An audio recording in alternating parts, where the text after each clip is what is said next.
नमस्कार, आप देख रहे हैं स्वराज एक्सप्रेस। मैं हूं आपके साथ बुशरा और सबसे पहले खबर की बात करेंगे जहां भोपाल से बड़ी खबर मिल रही है। शिवराज कैबिनेट की बैठक आज है। मंत्रालय में कार्यकाल की अंतिम बैठक है। बिना एजेंडे के बुलाई गई है यह बैठक।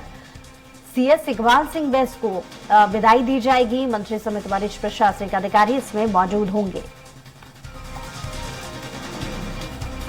तो बड़ी खबर इस वक्त आपको बता रहे हैं भोपाल से। और ज्यादा जानकारी के साथ स्वराज संवाददाता कुमार संदीप हमारे साथ लाइव जुड़ गए हैं। संदीप, आज शिवराज कैबिनेट की अंतिम बैठक है। कौन कौन से ऐसे निर्णय हैं जो इस कैबिनेट बैठक में लिए जा सकते हैं? बिल्कुल बुशरा, देखिए आज शिवराज कैबिनेट की अंतिम बैठक ये होने जा रही है। जहां तक निर्णय की बात है तो कोई भी निर्णय इसमें नहीं हो पाएगा। सिर्फ और सिर्फ जो है मुख्यमंत्री शिवराज सिंह चौहान मंत्रियों से उनके चुनावी क्षेत्र समेत पूरे प्रदेश का फीडबैक लेंगे। इसके अलावा अगर बात की जाए तो जो इकबाल सिंह बैस जो वर्तमान में सीएस हैं वो आज रिटायर हो रहे हैं, उनकी जगह लेंगी वीरा राणा। तो दो औपचारिक तौर पर जो है उनको विदाई दी जाएगी इकबाल सिंह बैस को, और वीरा राणा को जो है वो जो पदभार वो ग्रहण कर रही हैं इसके लिए शुभकामनाएं दी जाएगी। कुल मिलाकर चुनावी आचार संहिता लगी है, ऐसे में कोई किसी भी तरह का कोई भी निर्णय कैबिनेट नहीं ले सकती है। और इसी के चलते जो है कैबिनेट में बिना एजेंडे के इस बार बैठक हो रही है। चूंकि कई ऐसे मुद्दे थे जो चुनाव आयोग के पास प्रस्ताव राज्य सरकार ने भेजे थे, चाहे वो 4% महंगाई भत्ते की बात हो कर्मचारियों की, या फिर राहत राशि की बात हो, या फिर अलग अलग जो प्रस्ताव राज्य सरकार ने चुनाव आयोग को भेजे थे, उन पर जरूर चर्चा हो सकती है बुशरा, लेकिन कोई भी इस तरह का निर्णय नहीं हो पाएगा। आप देख सकते हैं इस वक्त जो वल्लभ भवन है वहां पर मंत्रियों के पहुंचने का सिलसिला जारी है और लगातार जो है मंत्री यहां पर पहुंच रहे हैं। तकरीबन अब से कुछ देर बाद ये अहम बैठक शुरू हो जाएगी और अभी जो है जो चिकित्सा शिक्षा मंत्री विश्वास सारंग वो मीडिया से रूबरू हो रहे हैं। आइए जानते हैं। मैं उन्हें बहुत शुभकामनाएं देता हूँ। थैंक यू भैया, धन्यवाद सर। तो आप देख सकते हैं बुशरा की लगातार मंत्रियों के जो पहुंचने का सिलसिला है वो जारी है। और हालांकि जो बालाघाट का मामला है, बैलेट पेपर का जो डाक मतपत्रों का की जो मामला उछला, उस पर जरूर चर्चा हो सकती है कि किस तरह से जो है वहां पर कांग्रेस चूंकि इस पर लगातार हमलावर है और इसी को लेकर जो है चर्चा जरूर इस कैबिनेट बैठक में हो सकती है। कुल मिलाकर अब से कुछ देर बाद ये अहम बैठक कैबिनेट की शुरू होगी बुशरा जी। और इसके अलावा क्योंकि आप सीधी तस्वीरें अभी तक दिखा रहे थे कि जो कैबिनेट मंत्री हैं उनके पहुंचने का सिलसिला भी शुरू हो चुका है, कुछ और भी क्या मंत्रियों से बातचीत हो पाई है संदीप?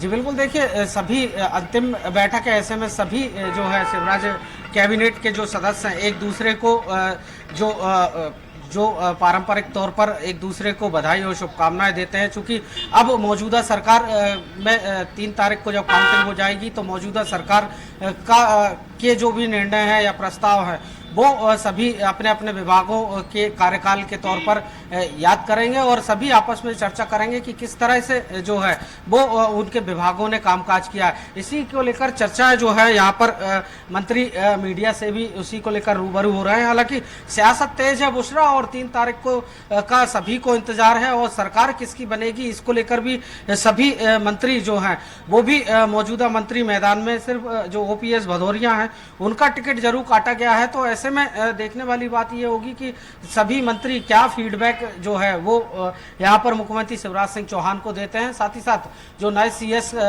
बन रही हैं वीरा राणा, उनसे जरूर जो है पहली बार ये कैबिनेट की जो अंतिम कैबिनेट बैठक है उसमें जरूर सब रूबरू होंगे। आइए हम एक और मंत्री पहुंचे हैं, भूपेंद्र सिंह हैं यहाँ पर, उनसे ही जानते हैं क्या वो कह रहे हैं।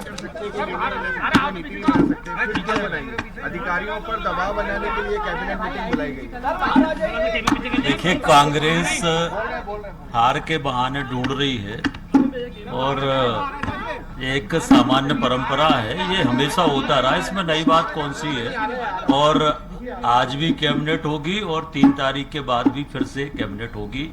भारतीय जनता पार्टी की सरकार बनेगी बड़े बहुमत के साथ। सर, आज क्यों बुलाई गई कैबिनेट, कुछ खास चीज? नहीं, अब एजेंडा भी जाके पता चलेगा, पर अभी तो सरकार है तो कैबिनेट बुलाने में क्या आपत्ति है, इसलिए बुलाई गई कैबिनेट। कांग्रेस कह रही कि आचार संहिता लगी है, अभी तो कुछ निर्णय तो लिए नहीं जा सकते, तो फिर क्या बुलाने का मतलब है? अधिकारियों पर दबाव बना रहे हैं, भिंड में दिक्कत आई है, बालाघाट में एसडीएम तक सस्पेंड हो गए। देखिए, कांग्रेस तो जब हारती है तो वो ईवीएम पे, अधिकारियों पे, बाकी सब पे आरोप लगाती है। कांग्रेस की हार तय है और इसलिए हार के बहाने वो ढूंढ रहे हैं। क्या सरकार सर इस कैबिनेट के जरिए ओवर कॉन्फिडेंस तो नहीं दिखा रही? कोई ओवर कॉन्फिडेंस नहीं है। जनता का विश्वास, आशीर्वाद मिला है और फिर से बड़े बहुमत के साथ भारतीय जनता पार्टी की सरकार बनेगी। तो बुशरा देख सकते हैं तस्वीरों में साफ तौर पर जो मंत्री हैं उनके पहुंचने का लगातार जो सिलसिला है वो जारी है और सभी जो है जो मंत्री हैं वो अपनी अपनी जीत के दावे के साथ जो बीजेपी की सरकार है उसकी वापसी की बात कर रहे हैं। प्रचंड जो बहुमत है उसके साथ जीतने का दावा सभी मंत्री कर रहे हैं और जो भी बताई जा रही है कि कांटे की टक्कर है या फिर जो राजनीतिक पंडित हैं या चुनावी सर्वे है या एग्जिट पोल है उनको जो है बताया जा रहा है कि सभी मंत्रियों का यही मानना है कि इस बार भी जो है बीजेपी सरकार फिर से प्रचंड बहुमत के साथ आएगी। हालांकि जो आंकड़ा है सीटों का वो कोई भी मंत्री अभी नहीं दे रहा, हालांकि जो कांग्रेस के दावे हैं। चलिए संदीप लॉजी आपके पास हमारे साथ state editor Ajay Tripathi ji phone line पे जुड़ गए हैं। अजय जी, जिस तरीके से अचानक से शिवराज कैबिनेट बैठक बुलाई गई है, सवाल यही कि आचार संहिता लगी है, निर्णय तो नहीं लिए जा सकते। कांग्रेस भी की तरफ से भी ये चुटकी ली जा रही है कि आखिर क्या वजह है अचानक शिवराज कैबिनेट लेने की? देखिए ये कोई पहला मौका नहीं है जब आउटगोइंग गवर्नमेंट जो होती है, जो जाती सरकार है, वो अगर बैठक बुलाए तो पहला मौका नहीं। पिछली बार भी 2018 में जो हमको याद होगा कि काउंसिल के ठीक तरह शिवराज सिंह चौहान ने कैबिनेट की बैठक बुलाई थी। उसकी तरह जब दिव्या सिंह जी क्या करते थे उसके समय भी जब आखिरी में कैबिनेट की बैठक है औपचारिकता होती है। औपचारिकता के बारे में मुझे लग रहा है कि बताया जा रहा है कि आज की एजेंडा नहीं है कैबिनेट की बैठक में। और वैसे भी क्योंकि आचार संहिता लगी हुई तो कोई दूसरे फैसला नहीं हो सकता ऐसी स्थिति में। तो कैबिनेट की बैठक का औपचारिक बैठक क्योंकि इसमें ओपीएस रैंक और एसपीएस रैंक के सारे अधिकारियों को भी बुलाया गया है। ये माना जा रहा है कि कैबिनेट की बैठक सिर्फ एक अधिकारी से सबसे करके हुए आखिरी सबसे विदाई तय की जाएगी। और चूंकि चीफ सेक्रेटरी बाबा सिंह बैस लंबे कार्यकाल के बाद विदा हो रहे हैं तो बाबा सिंह बैस की विदाई हो जाएगी और नई चीफ सेक्रेटरी कार्यभार ले रही है आज दीरा राणा के भी आज मतलब उनके बैस जीते जाने के बाद वो कार्यभार ग्रहण करेंगी। तो जब तक उनका परिचय सबसे उनका व्यक्ति परिचय हो जाता है कि नई चीफ सेक्रेटरी हुई है सारी सिर्फ ये कवायद रहती है। बड़ी एक डेमोक्रेटिक सिस्टम में ये सब चलता रहता है। इसमें कोई कांग्रेस की आपत्ति स्वाभाविक है, कांग्रेस की बैठक में बैठक की आपत्ति स्वाभाविक है, लेकिन मुझे लगता है कि इस तरह की परंपराएं कोई गलत नहीं थी, कोई एजेंडा उसमें नहीं हो रहा। अधिकारियों को दबाव बनाने की जो कोशिश का आरोप है उसमें इसलिए कोई बात नहीं कोई होती कि अब क्योंकि ईवीएम में कुछ बंद हो गया है जो कि पूरा रिटर्निंग ऑफिसर के हाथ में होता है। तो इसमें क्योंकि रिटर्निंग ऑफिसर नहीं हुई है तो इसमें कोई इस तरह के आरोप करते नहीं जाने जी।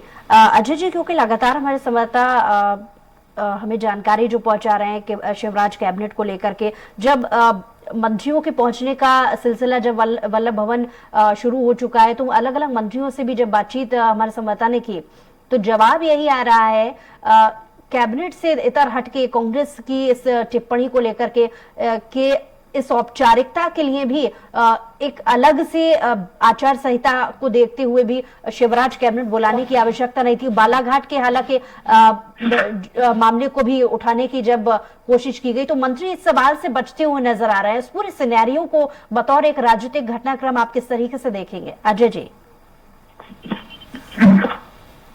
पॉलिटिकल आरोप जब होते हैं उनका जवाब भी पॉलिटिकल ही होता है। पॉलिटिकल क्योंकि पॉलिटिकल आरोप है कि दबाव बनाने की कोशिश की जा रही है या स्वाभाविक रूप से बीजेपी सरकारी पार्टी सरकार में रहती है बहुत सी डिफेंस में भी चौधरी रहते कि अभी भी सरकार तो है जब तक नई सरकार का गठन नहीं होता या 3 तारीख को जब तक नई कोई पार्टी बहुमत में नहीं आती तब तक वर्तमान सरकार है और पूरी कार्यपालिक दृष्टि से माना जाए तो पूरी तरह से सक्षम सरकार होती है और जब तक आउटगोइंग सरकार बनी रहती है तब तक वो काम कर सकती है।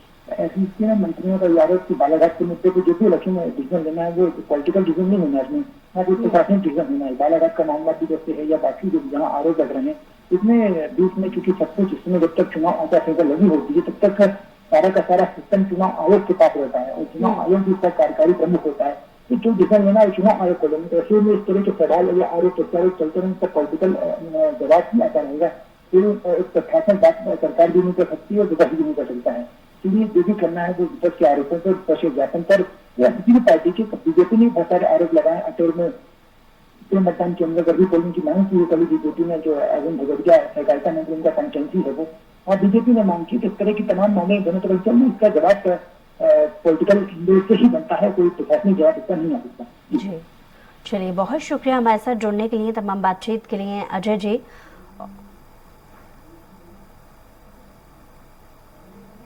कांग्रेस की भी सरकार बन सकती है, आपका क्या कोई टक्कर नहीं है। सरकार भारतीय जनता पार्टी की बहुमत से बन रही है। कितनी सीटें आ रही है? 135। तो आप देख सकते हैं कि बुशरा मंत्री हैं वो कितने कॉन्फिडेंट हैं कि सरकार जो है दोबारा रिपीट हो रही है और सरकार बीजेपी बहुमत के साथ एक बार फिर बनाने जा रही है। और जो कांग्रेस के आरोप हैं या जो एग्जिट पोल है उनको भी जो मंत्री हैं वो सिरे से खारिज कर रहे हैं। बुशरा मंत्री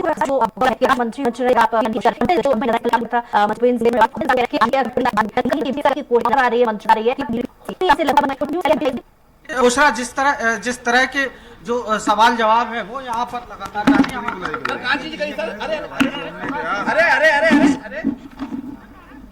यार नीचे तो करो सर, क्या मकसद है सर? कैबिनेट बुलाई गई है, कैबिनेट आखिरी बुलाई गई है। क्या मकसद क्या?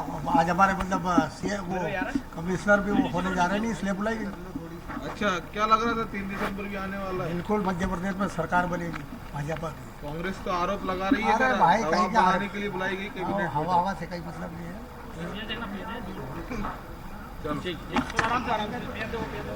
तो बुशरा आप देख सकते हैं कि जो मंत्री है कॉन्फिडेंस में नजर आ रहे हैं कि आज जो अंतिम इस विधानसभा की 2018 से 23 का जो कार्यकाल है शिवराज सरकार का, उसके बाद भी ये अंतिम बैठक नहीं है। ये इसके बाद भी बीजेपी ही सरकार बना रही है और इसके बाद भी अगली कैबिनेट में मंत्रियों का दावा है कि वो आगे जाकर भी कैबिनेट में शामिल होंगे। और साथ ही साथ जिस तरह के आरोप कांग्रेस के लगातार लग रहे हैं कि ये कैबिनेट बैठक जो है अधिकारियों पर दबाव बनाने के लिए बुलाई गई है, क्योंकि 3 तारीख को काउंटिंग है और उसी दिन तय होगा कि जनता जनार्दन का फैसला किसके पक्ष में आया है। लेकिन उसके पहले अगर बॉडी लैंग्वेज की बात की जाए, उसके पहले अगर मंत्रियों से जो बातचीत हो रही है उस पर यही कह सकते हैं कि सीधे तौर पर बहुत ही कॉन्फिडेंट जो है वो शिवराज सरकार। चलिए संदीप, आप इस शिवराज कैबिनेट बैठक पर नजर बनाए रखिएगा, आपसे अपडेट्स और भी लेंगे। फिलहाल बहुत शुक्रिया तमाम जानकारी के लिए संदीप।